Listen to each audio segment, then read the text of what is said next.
Sugih bareng, happy bareng. Ya. Bapak sekalian, siang hari ini ya saya akan kasih ilmu ini ya, ilmu ben sugih tenan ya, ilmu ben sugih tenan. Karena ilmu ben sugih tenan itu sing teko ora akeh. Karena Pak, jadi pilihannya yang kaya itu sedikit gitu ya. Hari ini saya akan bicara tentang bagaimana kita ini dikejar rezeki Bapak sekalian ya. Bagaimana kita dikejar rezeki. Jadi rezeki itu nggak hanya uang gitu, tapi rezeki bisa menghasilkan uang. Ya. Bagaimana kita bisa dikejar-kejar rezeki. Selama ini banyak pemahaman yang salah. Ya. Rezeki kan sudah diatur Tuhan gitu ya. Benar nggak? Selama ini yang pemahaman jenengan kan gitu kan? Rezeki sudah diatur Tuhan. Kira-kira nah rezeki diatur Tuhan, kalau selama ini jangan nggak punya uang banyak, berarti jangan so protes karena Gusti Allah tuh. Kalau rezeki yang ngatur Tuhan, nanti banyak orang wis neng omah wae. Wong Tuhan sing ngatur rezekine kok gitu kan? Nah, tapi itu menjadi pemahaman banyak orang. Maka banyak orang kenapa tidak kaya? Banyak orang rezekinya tidak besar karena punya pemahaman yang salah. Tuhan tidak pernah mengatur rezekinya orang. Ya, tetapi Tuhan itu menyediakan. Ingat-ingat ya. Jadi Tuhan tidak pernah memberi rezeki kepada masing-masing orang. Tetapi Tuhan menyediakan. Ada yang perlu paham ini. Nah, kalau mengatur, memberi tadi banyak orang akhirnya apa? Tidak punya daya juang yang tinggi. Banyak orang ilmunya apa? Ilmu pasrah gitu lah. Wes pasrah itu sing gawe urip wong rezeki ono sing ngatur gitu ta. Nah, tak omongi kalau punya pemahaman rezeki ono sing ngatur, ndelalah jenengan susah diatur gitu loh. Ya apa ya? Nah ini loh, selama ini kan kenapa membuat banyak kehidupan itu tidak berdaya, karena apa? Punya pemahaman yang tadi. Nah, ada yang banyak orang bilang ke saya, Pak, kan rezeki sudah ada yang ngatur, Pak. Nah, ini konsep yang salah. Sebenarnya tak balesi. Iya, rezeki sudah ada yang ngatur, tapi sayangnya kowe susah diatur. Gitu. Sadar loh, nah, rezeki dari Tuhan tidak lagi memberi. Ya, Tuhan tidak mengatur rezekinya seseorang. Nanti kalau Tuhan ngatur, Tuhan memberi ya tadi tak jadimu bareng-bareng nanti. Tetapi Tuhan sang pemilik semesta ini menyediakan, menyediakan. Kita semua disediakan yang sama. Kita semua disediakan sumber rezeki yang sama. Kita semua disediakan sumber kelimpahan yang sama. Nah sekarang misalnya ya saya ya, ini kita sediakan ini di meja makan ada nasi, ada lauk gitu kan. Terus dengan banyak orang kalau konsepnya ada yang ngatur, lah aku ora didumi karo paniku kok. Ora ditawani kok, gitu kan. Kira-kira yang salah sapa? Sing salah aku apa sing ramangan? Sing ramangan. Wis tak sediake ning meja makan tak gelar kok. Orang mangan gitu. Terus balik, lah aku ora ditawani karo Pak Niko kok gitu. Angel diatur kan akhirnya. Kan namanya sudah menyediakan ya silakan gitu loh. Silakan diambil. Silakan dinikmati kan begitu. Kalau saya suruh ngatur, wah tak ladeni siji-siji lah kapan waktune kan gitu. Ya, malah do ramangan nanti do kaliren no kan itu. Mbak Supri wis ngelah-ngeluh wae. Padahal gue nyediakan ya, tapi ya kesel nyediakan. Nah, jadi dipahami ya, ini pemahamannya harus masuk dulu ini. Tuhan tidak pernah memberi, tetapi Tuhan menyediakan. Maka selama ini banyak orang berdoa bahwa meminta-minta toh. Ya Tuhan tuh guyu sebenarnya, melihat kalian berdoa tuh Tuhan guyu. Iki kok gerjalo iki. Padahal tak sediake. Coba kalau jenengan ke sini wis tak sediake makanan. Setiap mangan golek aku. Paniko minta makan ya. Paniko minta makan ya. Kira-kira suwe-suwe jengkel aku. Jengkel maksud aku gitu loh jadi. Bener nggak? Minta terus kan itu kan, mana tak sediakan. Gitu. Golek aku neng mburi apa kayak nemani tamu liane. Pani kok nyelop Pak, kalau nyun mam nggih gitu. Nah, angel tuturane ya.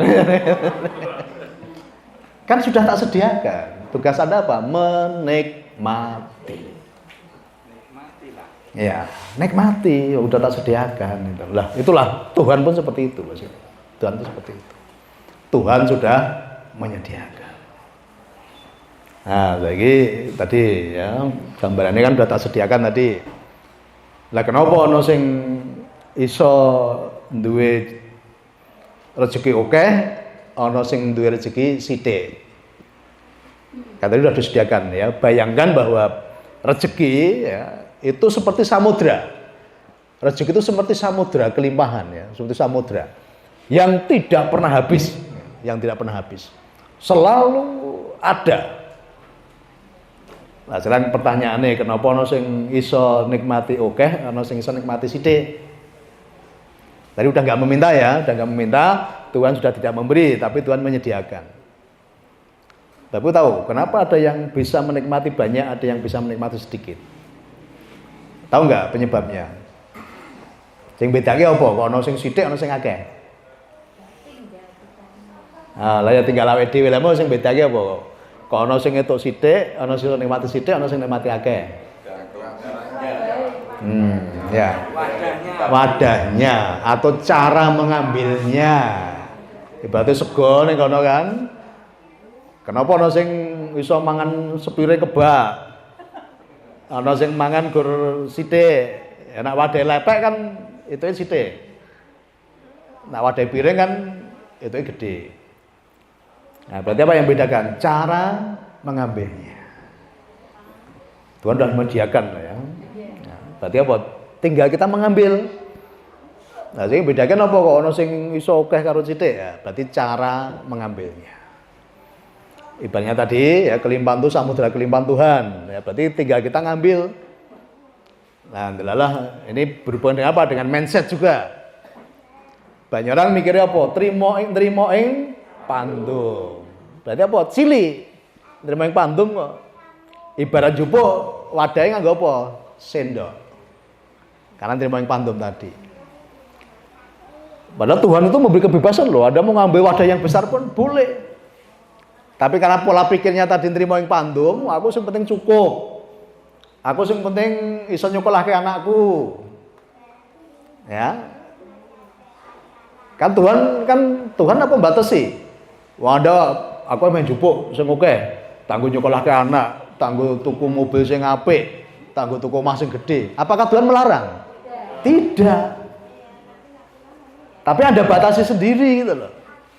Wah, aku nerima wae aku penting iso nyokolahke anak, mangan wareg wis seneng kan gitu kan. Banyak orang punya prinsip itu kan. Kan itu terlalu kecil di hadapan Tuhan. Agar sing mbok pikir gur mangan wareg. Terlalu kecil. Gitu loh. Lah Tuhan guyu Tuhan itu, tak sediake semuanya akeh kok jupuke do cilik-cilik men gitu kan gitu loh. Tapi kok nyalahi Gusti Allah pripun kula namung bagian sekedhik kan itu. Nah, karena coba gue mangan kan itu.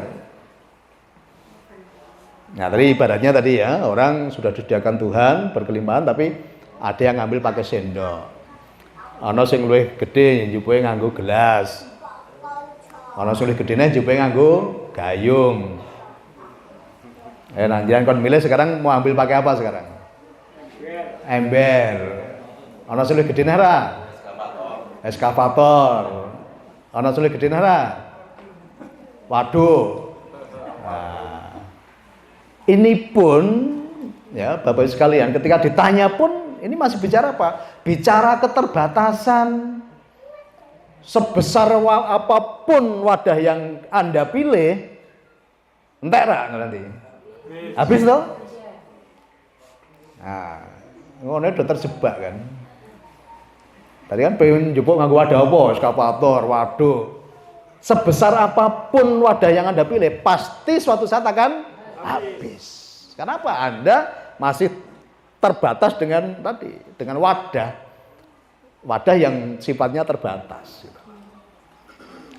Mau njupuk nganggo waduk misalnya ya, kan entek nanti lama-lama akan habis.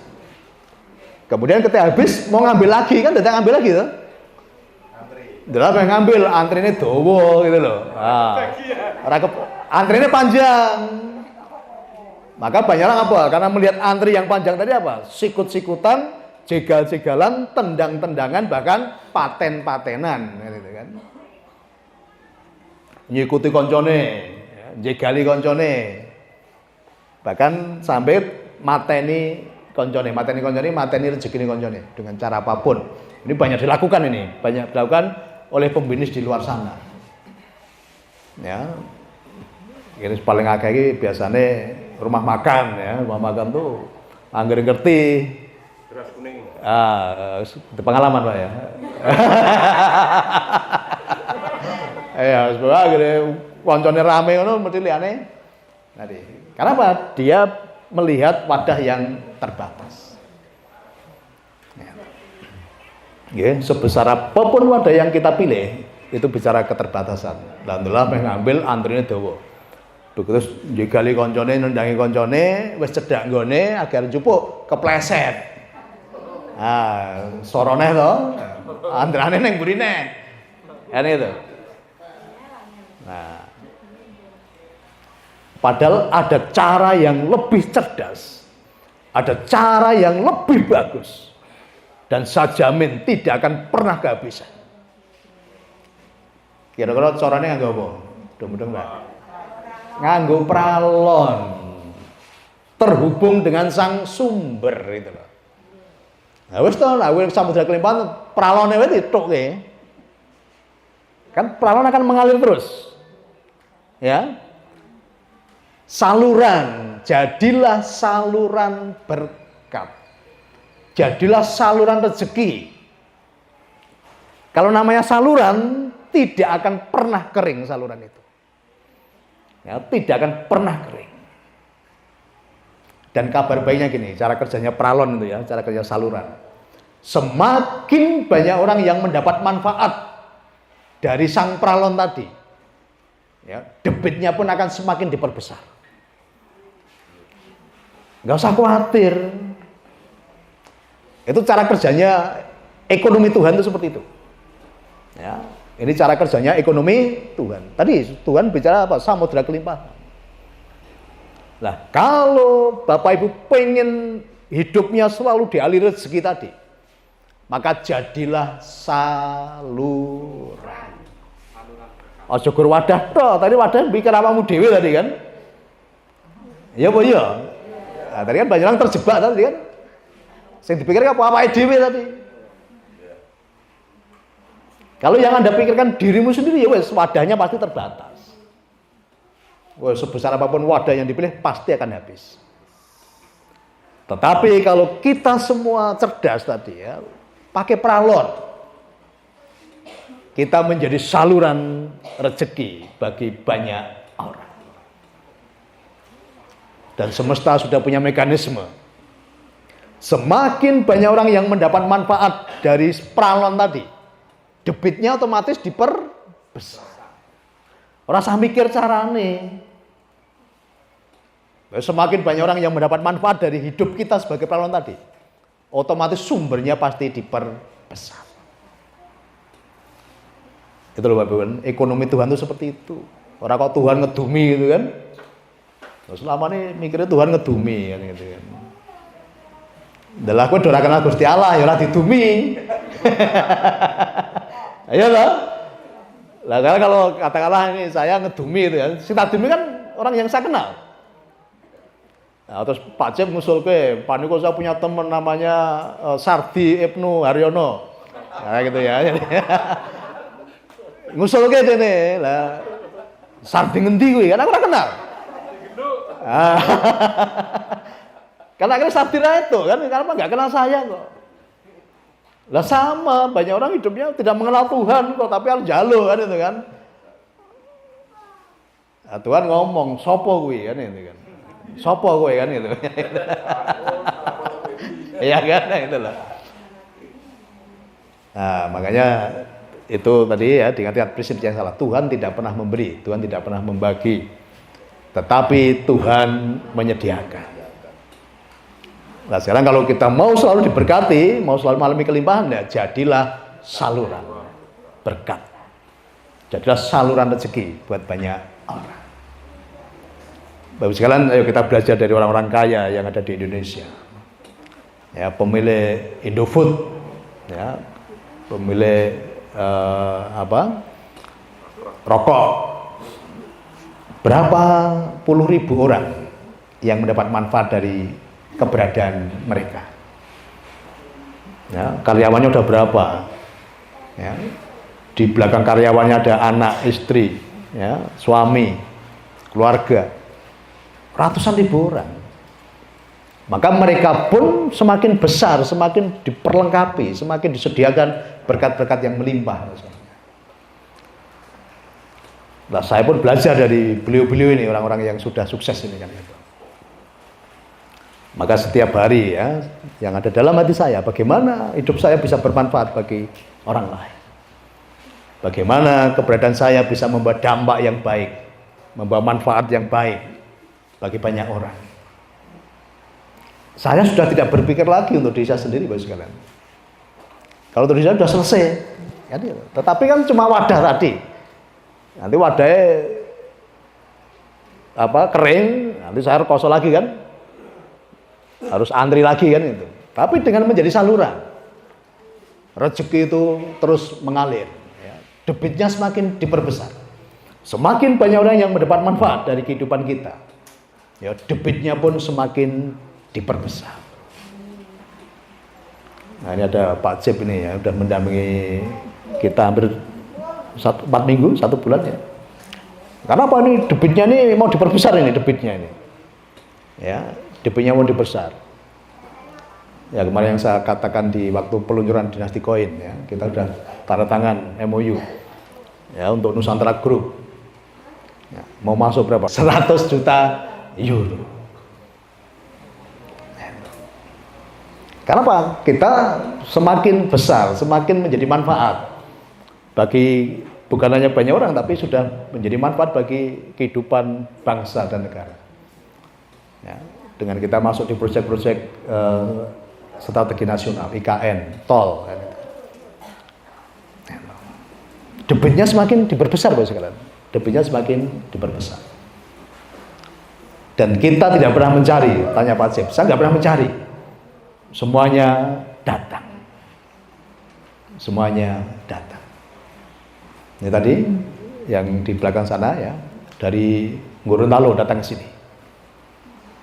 Dari Gorontalo datang, dari Irian kemarin datang juga. Ikut nggak nih? Pak Cip datang nggak nih? Tadi sudah saya set. Oh, tidur ya. Ada dari Irian juga datang ke sini. Gitu. Apa yang dikirimkan ke sini? Emas, Bapak sekalian, emas. Yang di Mambramo itu dia cerita kemarin, Pak C ini cerita. Ya. Pakai cangkul saja sudah dapat emas di sana. Jadi nyanggul di sini dapatnya ubi, di sana dapatnya emas. Gitu. Apa? Dikirim ke sini, dikirim ke Nusantara. Gitu. Dari Gorontalo juga, emas juga. Ya. Nah, di sini juga ada emas nih, Mas Niko ya. Ya. Ya, beratnya baru turun dari 70 ke 65 ini ya. Ya, sehat ya. Tapi dikirim emas yang lebih besar lagi. Ya, kita nggak pernah nyari, Pak sekalian, tapi semuanya datang. Kenapa? Kita sudah menjadi saluran.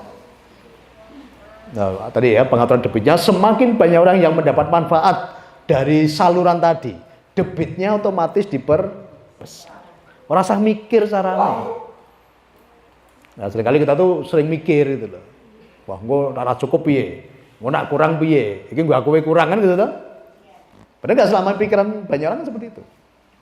Lebih tak dumno aku nak aku kurang piye kan gitu. Ya udah.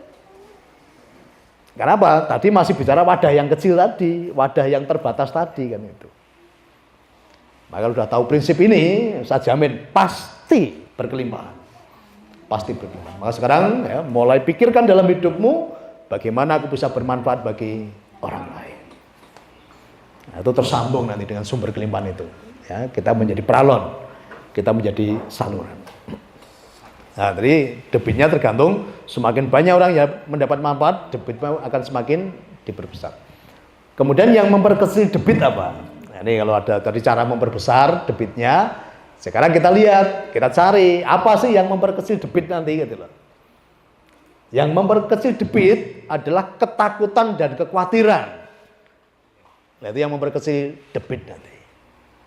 Ketika Anda sudah khawatir, langkon aku kurang piye? Engko nek ora cukup piye? Ya.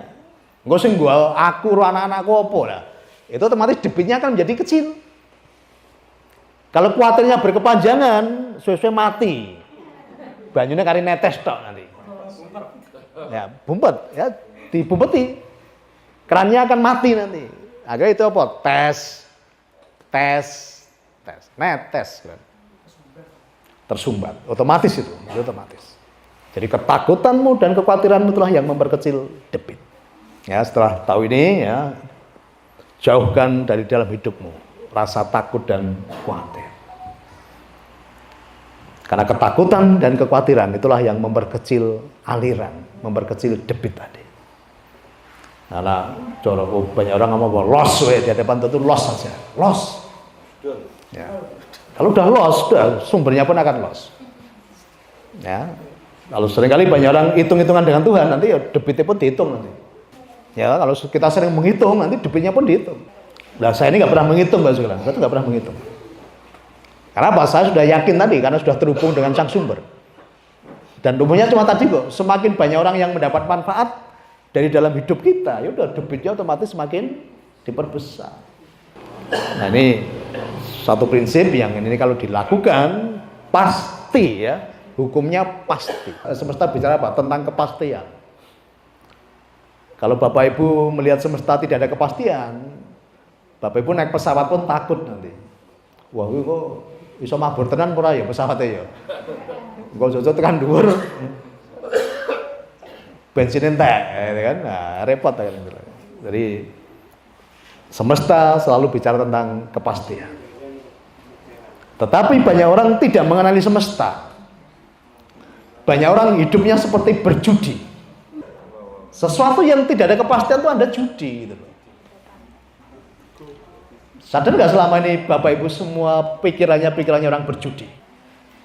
Nah, kita lihat selama ini kita selalu bicara tentang ketidakpastian. Ini uang judi nah mengerti ya. Banyak orang mempertaruhkan hidupnya seperti perjudian. Sesuatu yang baik pasti Tuhan setujui. Tetapi Tuhan yang saya kenal, Tuhan yang selalu menyediakan yang terbaik untuk makhluk ciptaannya. Untuk semua makhluk ciptaannya disediakan gitu loh. Dan sama, tidak dibeda-bedake. Ya, Tuhan menyediakan yang sama untuk semua makhluk ciptaannya. Orang nontoni agamane apa, orang nontoni klambine apa, orang nontoni kulitnya apa, semua disediakan yang sama. Nah, jadi tingkat-tingkat ya, semesta berkelimpahan, semesta menyediakan yang berlimpah-limpah, tidak pernah habis Bapak sekalian, tidak pernah habis. Nah, maka jadilah bagian dari semesta tadi, jadilah saluran bagi banyak orang. Semakin banyak orang yang mendapat manfaat dari saluran tadi, debitnya semakin diperbesar.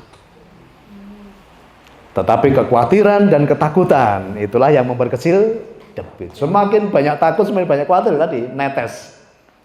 Orang gerojok tapi netes. Netes terus nyalahi koncone, ngene kancane kerane gedhe men ngono netes tok. Ojo-ojo dipateni tanggoku kae gitu kan. Nah, ya loh, kita sering berpikir negatif kan gitu. Ojo-ojo jatahku dijupuk ono gitu kan. Nah, itu loh. Pola pikir yang salah.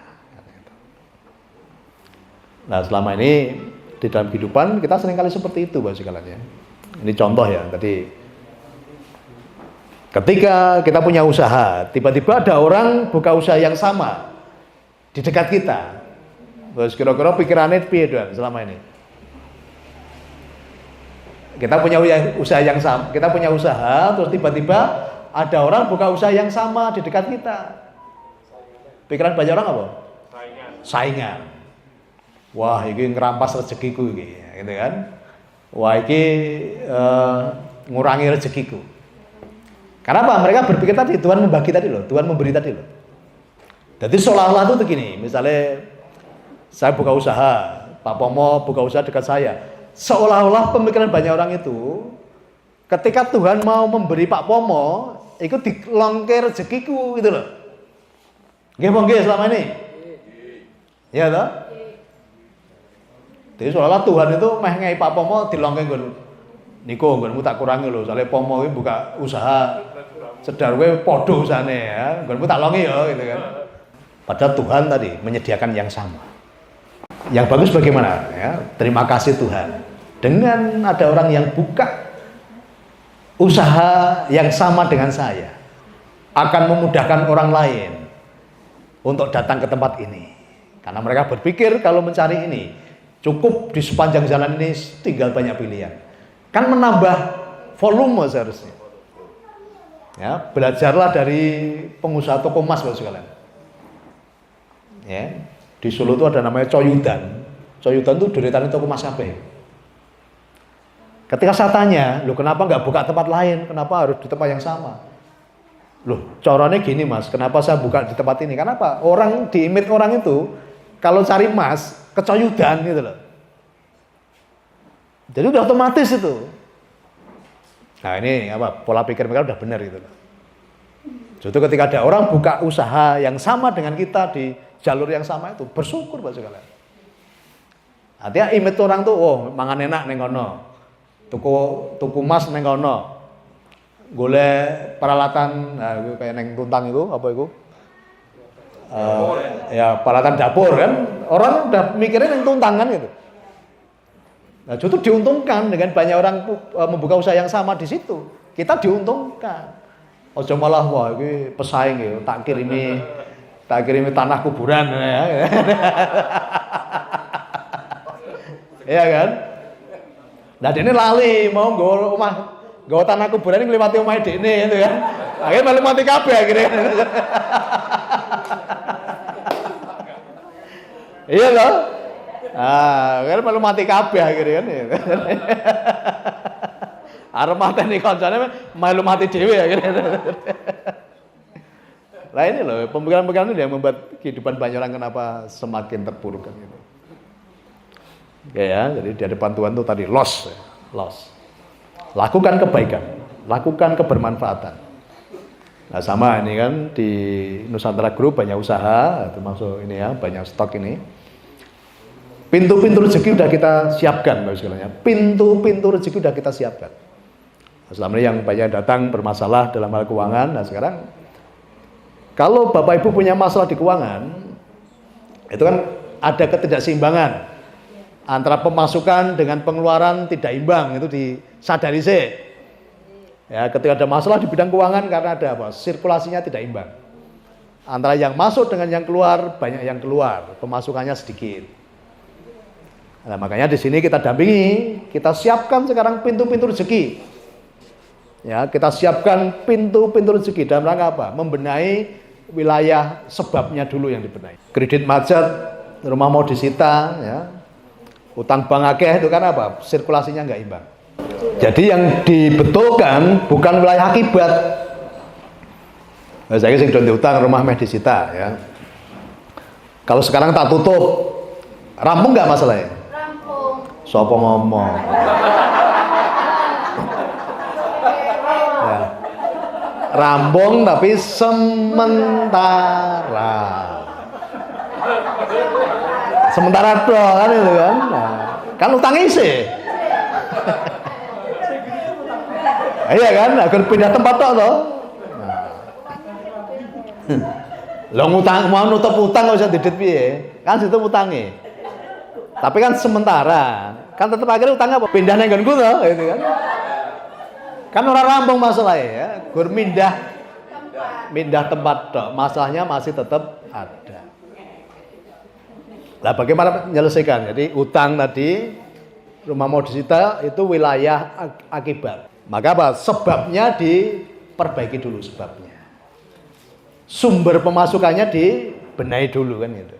Maka selalu katakan ke para mentor ya, kasih tahu mereka yang punya hutang, punya beban berat, punya masalah keuangan, benahi dulu di faktor sebabnya dulu. Kalau sudah berproses, faktor sebabnya sudah dibenahi. Ono sing ngomong ketika Pak lah saya udah nggak punya modal Pak.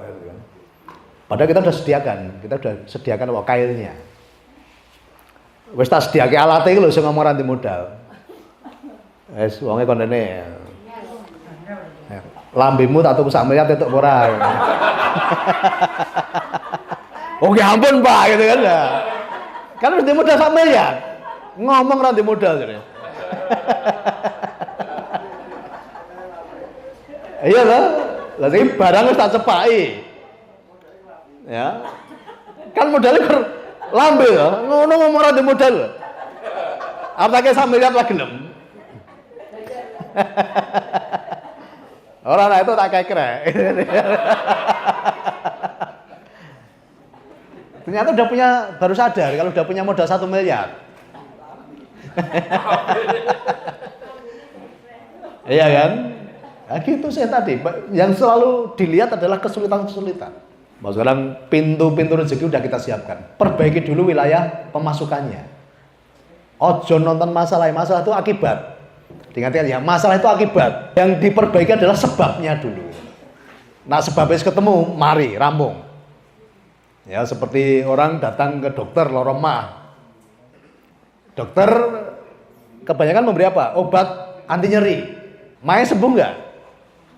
Enggak, nyerinya yang hilang, mahnya tetap aja gitu loh.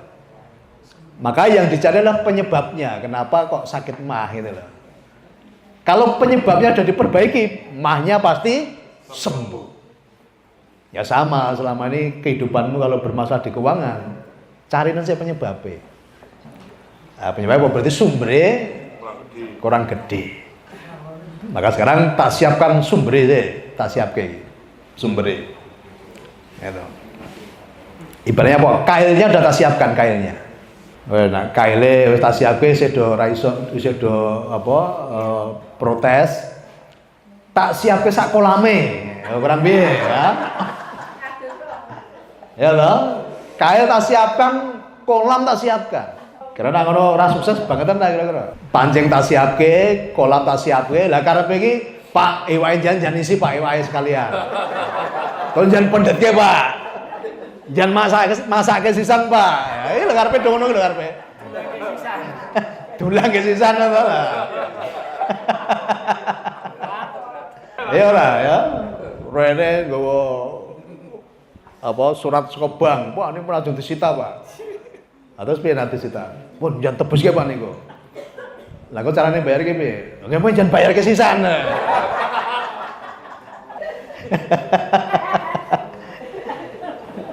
Nah ini loh, makanya disadari sih ya, dibenahi dulu wilayah pemasukan dan kita siapkan tadi sumber-sumber penghasilan. Ya, ada produk-produk banyak ya, produk-produk kesehatan, ada air, ada umroh haji, bisa ikut jualan mobil, bisa ikut jualan rumah, kan semua kan pintu rezeki semua itu. Piye di anu jan kon jupuki wae dimasake. Dolan. Ya. Basi terus. Iya. Rapo ora gelem ya. Tapi itu tidak akan bertumbuh Anda. Ora iso mlayu, bayi dilolot terus kan iso mlayu. Lempoh kan. Ya. Menjadi lumpuh akhirnya nanti. Oke ya. Tadi lakukan tadi, ya, makanya dengan ada produk-produk yang ada kebaikan-kebaikan di sini, maka ketika keluar dari rumah, niatkan untuk menjadi jawaban atas permasalahan banyak orang. Niatkan untuk bermanfaat bagi orang lain.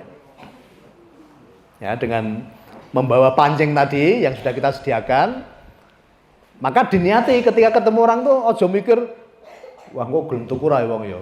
Wah tak prospek kok gelem tuku ora ya. Jangan mikir seperti itu. Aku mau ketemu Bu A, aku ketemu Pak B. Ya, kira-kira dia ada masalah apa ya?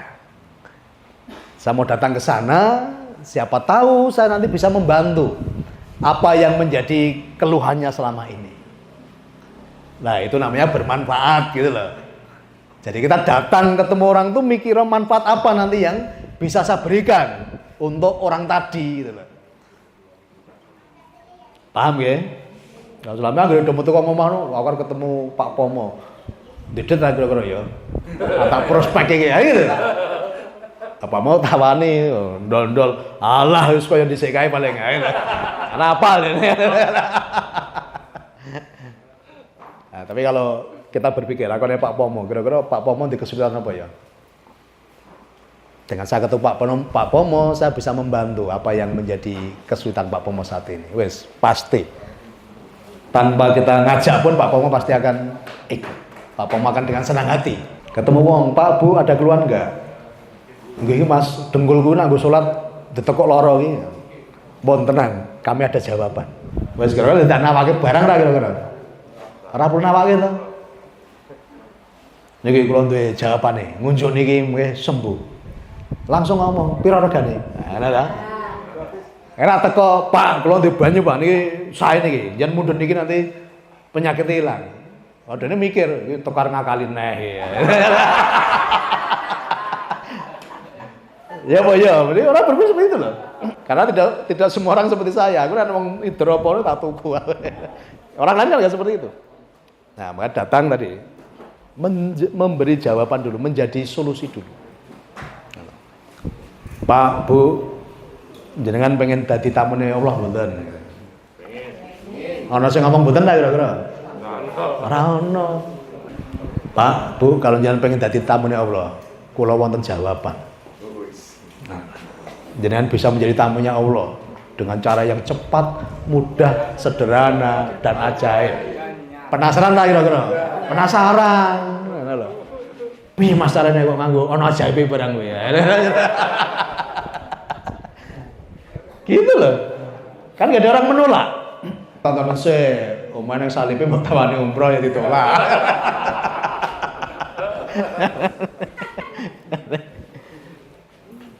Nah, jadi kita datang tuh memberikan solusi, memberikan apa?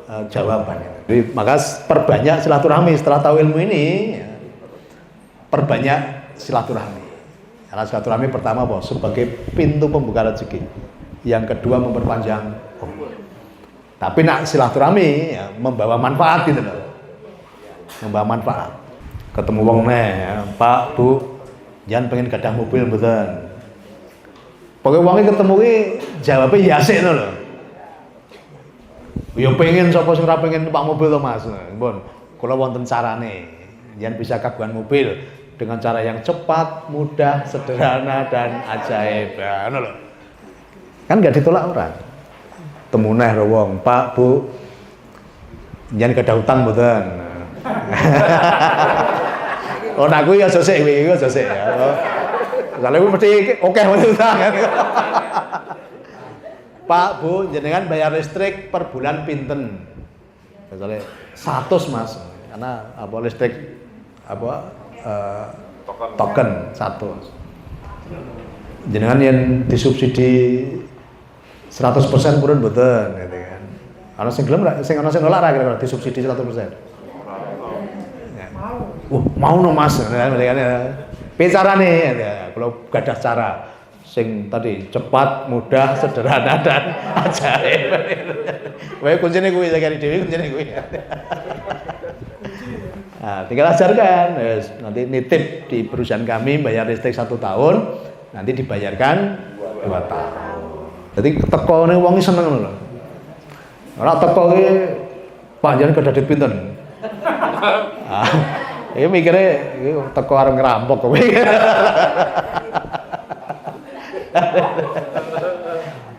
kan. Pokoknya aja nawake barang sih, tapi berikan dia ketenangan, kenyamanan dan jawaban atas apapun yang mereka inginkan gitu. Wes kira-kira sugih apa sugih? Sugih. Nah, tinggal tadi ya, ketemu orang diniati bagaimana kita bermanfaat bagi mereka, bagi orang lain. Wes, mesti rezeki mengalir ya. Tidak pernah terputus. Mengalir terus-menerus, ya, kelimpahan pasti terjadi. Semakin banyak orang yang mendapat manfaat dari kehidupan kita, otomatis debitnya akan diperbesar. Tadi kalau kita sudah melayani dengan baik, mula pengalaman yang ikut umroh kita, kuwi tuman. Ya, begitu tuman, cerita terus kemudian cerita karo tonggo-tonggone. Nah, ini semua tinggal lakukan, ya, pintu-pintu rezeki pasti, ya, udah kita bukakan, ya. Tinggal tadi, bagaimana kita menjadi pralon bermanfaat bagi orang lain.